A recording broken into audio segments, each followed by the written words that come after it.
دعائیں نصیب سے نہیں بلکہ نصیب دعاؤں سے ملتا ہے، اور کائنات کے سارے معجزے دعاؤں سے ہی تو ہوتے ہیں۔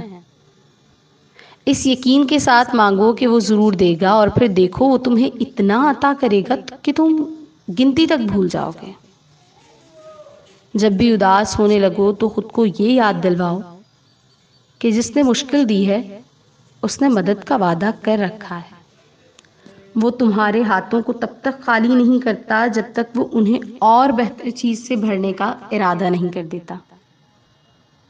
آزمائش کے لیے چنے جانے والوں کی دعاؤں کو بھی اللہ نے قبولیت کے لیے چن رکھا ہوتا ہے۔